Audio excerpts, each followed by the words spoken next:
Is it the end of Java EE? Oracle is no longer going to support Java EE updates. So what will happen to 14 million Java developers? And plus, Java EE is estimated as $1 million value for the industry. So let's find out in this video.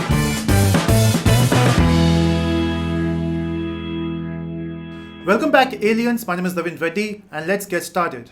From a long time, I'm hearing this thing. Java is going to die. In fact, from last 10 years, we have the same thing, Everyone's talking about we have different languages, they are competing with Java. And of course, there is a competition for Java language, for Java technology. But what if I say no one is even close to Java when it comes to enterprise market?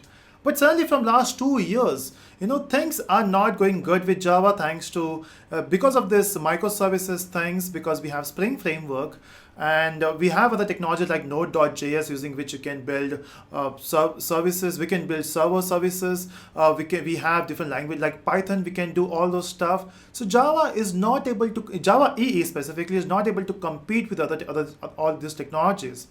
And somewhere it's a bit slow to update itself. Now Oracle is working very hard, from last 5-6 years, Oracle is working very hard to compete with other languages. Now Java being a difficult language, being a high maintenance language, maybe people are not choosing it.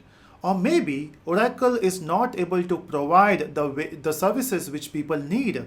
And that's the problem, when one company owns a technology, that's where the problem starts. In fact, we have JCP, which was giving a proper support. Now, at one point, you need to understand that one company cannot do everything, right? And that's why we have other companies like Red Hat, we have Fujitsu. So all these companies, they are helping Oracle to make major updates, because Java being $1 million value, you cannot simply scrap it, right? And that's why they are coming together to help Oracle. But the problem is, they don't want Java to be with one company. They want it to be open source. They want the entire framework to be open source. So what could be the solution? So that's why we have this new project called as Jakarta EE. So now there's no Java EE, will be having Jakarta EE, which will work under Eclipse Foundation. So Eclipse is managing the entire project of Jakarta EE. So whatever updates you're expecting in Java EE will be available for Jakarta EE. So from now, there's no Java EE, we have Jakarta, okay? Now the thing is, we have this microservices concept, and that's why they are creating small modules using which you can build big projects like microservices. So you can expect those things in Jakarta EE in future. So yes, Java was going down in the enterprise market for a while, but now thanks to Eclipse Foundation, thanks to Red Hat and all these companies, they are working together to get back Java online. So we have Jakarta EE. You can expect some major updates in future. So the moment we have some more updates on Jakarta EE, you will find that on this channel. But don't worry, Java is not going anywhere. There is only a name change from Java EE to Jakarta EE.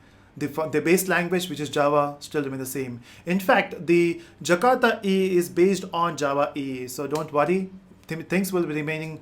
There will be some changes, but then most of them will be same. So yes, Java is not going anywhere. So let's enjoy the Java future. Thank you so much, everyone. Thanks for watching, and make sure that you subscribe the channel and do like the video if you liked it. Thank you so much for watching.